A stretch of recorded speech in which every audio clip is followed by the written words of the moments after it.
Milo looks at the floor and, horrified to find a pool of his own blood there.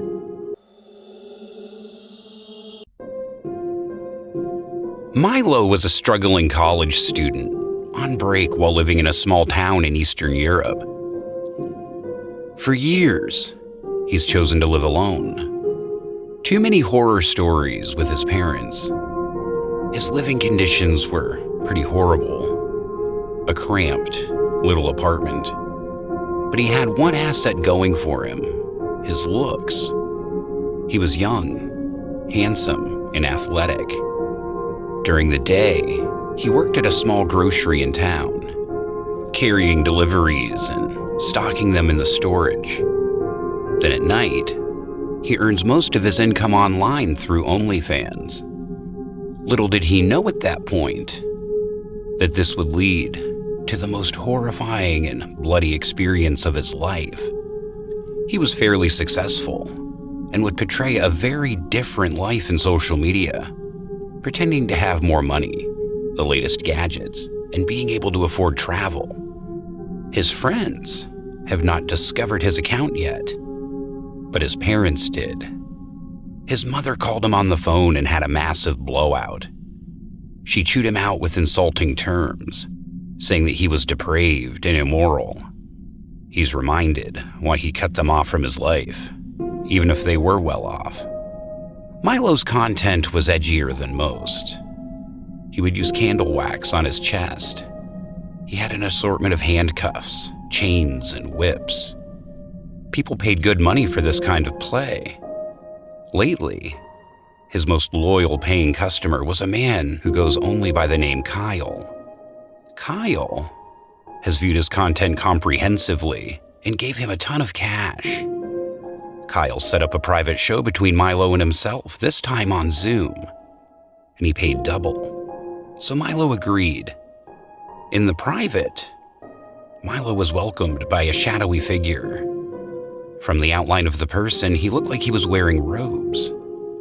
Kyle told Milo to confess to him about all the evil deeds he has done. Milo was amused, saying that, yeah, he's been a really bad boy. Kyle told him that his sins needed payment in blood, and he proceeded to tell Milo to hurt himself. Milo agreed and took some candle wax, but Kyle was not impressed. He wanted more. He asked Milo to use a whip. He got one from his own collection. The man agreed, and so Milo whipped himself on the arm over and over. It was painful for sure, but it was manageable. No blood was drawn. Kyle was satisfied. And that was it. Weird, but whatever floats your boat, Milo thought. Kyle said he was so happy that he will send him a gift.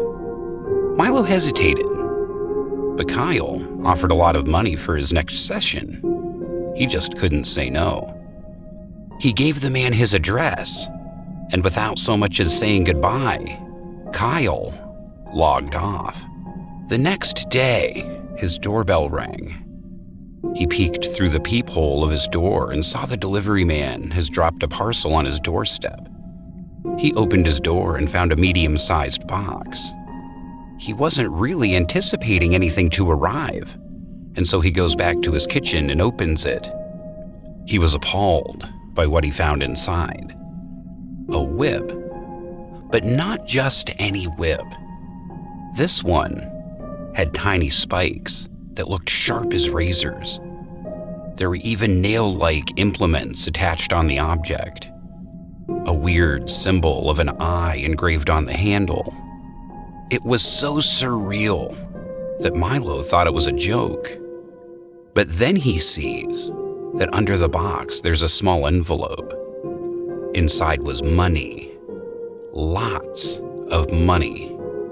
Enough for him to pay his rent for the next 2 months. With a note saying it was just a bonus and promising that their next session would be very lucrative for him. Milo realized that this was serious. He really needed the money, and this job will probably solve a lot of his problems. Yet at the same time, he's terrified. While he does enjoy some pain during play, this was something else. That night, he stood in front of his computer, hesitating, nervous. But he does it. He turns on the PC and starts the show. He goes half naked in front of the camera. Kyle is still in the shadows. So, Milo does it. He holds the whip up, and with Kyle's prodding, Milo says he's repenting for his sins and whips himself. The pain shocks him. The nails digging into the flesh, tearing some of the skin off. Milo tells Kyle he probably won't be able to do this. Kyle responds by offering him even more money. He whips himself again. The pain makes him accidentally jerk back, causing an even bigger laceration on his skin. Blood begins dripping down his back. He whips and whips and whips. All the while, the money is rising as his back becomes almost entirely red with blood. A few more hits and the pain becomes unbearable. He shouts a curse word at Kyle, who recoils on his seat. Kyle admonishes him for his foul language and tells him plainly, sacrifice is needed to wash away sins. Even from the old days, pain was needed to repent. Milo looks at the floor and, horrified to find a pool of his own blood there. He's slowly getting dizzy. He curses at Kyle, calling him a sick freak one last time, and then calls an ambulance. When he arrived at the hospital, they stitched up his wounds. They were deep and potentially dangerous. He was given a night to recover. Fortunately, he was able to withdraw some of the money he earned from the previous live show. In the morning, he felt a bit better. He woke up to a nice bouquet of flowers from a well-wisher. There was a small envelope which he opened. It said, "Hope you get well, Milo. Here are passion flowers for you, a symbol of sacrifice. Sacrifice is needed to wash away sins." Milo freaks out. He realized that this freak had his address. He asked the nurse who gave him the flowers, and she said, "Oh, it's a pastor. What's his name?" "Father Kyle." Milo eventually left the hospital and for several days was pretty paranoid alone at home. Eventually, he felt well enough to go back to work. He would always look behind him whenever he would walk home from his job. He felt like somebody was watching him or following him. Maybe he was just being paranoid. That night, he took a sleeping pill because he was suffering from insomnia. Then, he was suddenly awoken by a strange sound. It was like chanting, or maybe even singing.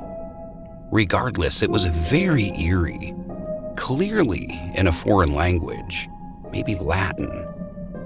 Milo, groggy from his sleeping pill, sat up in bed, confused. He slowly walked to the door. He looked through the keyhole. It was the most unnerving sight he had ever seen. A small crowd of people, clad in white, singing, chanting, and praying outside his door. In the middle of the circle, their leader, what looked like a man in his mid-50s. Freaked out, he shouts at them to leave. They stop chanting, stare at the keyhole for a few seconds. Then, they just go back to chanting. He shouts once again. He will call the police.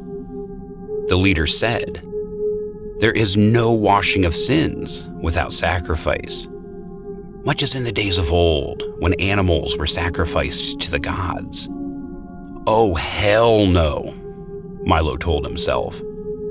He calls the cops on his phone, but then he's jolted by a sudden thud on the door. He ran to his drawer to get the gun. He warned them that if they ever try to go in, that he is armed.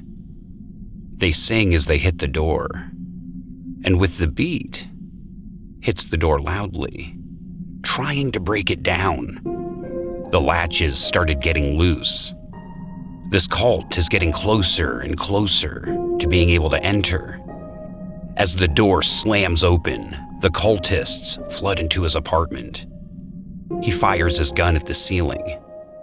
This knocks some sense into some of the cultists and they scramble away, leaving the leader, who introduces himself as Kyle, who said he was a family friend. He explains to Milo that he's not there to kill him, just to cleanse him of his sins. The sin of displaying his body online. Milo shouts that this is his body, and he should be able to do whatever he wants. Kyle said it's not about the body, but the soul. He points the gun at Kyle's head, but Kyle moves forward anyway. He points the gun at Kyle's body, but Kyle moves forward anyway. He points it at the head. This time, Kyle hesitated, thought about his options, and turns around to leave. As he leaves the room, Milo sees a jeweled ceremonial knife on his belt. As Kyle turned around to leave, Milo shoots him in the leg. As Kyle rolls on the floor in pain, Milo mocks him, saying, "You said yourself, pain is needed to repent." The police eventually arrest Kyle. Their investigation found that they operate a fringe cult with a temple at the slope of the nearby mountains. The hearing will be in a few months, in which Milo has a very strong case for his country's legal system on trespassing and to be exonerated for self-defense. However, while the investigation went on, Milo discovered one sad truth: that his parents were members of the cult. This was all their idea. They never accepted him, nor his activities. They wanted to cure him of his sins. For Milo, this was the most horrifying part of the entire ordeal. To know his own flesh and blood betrayed him and would never accept him. He vowed to forever cut them off.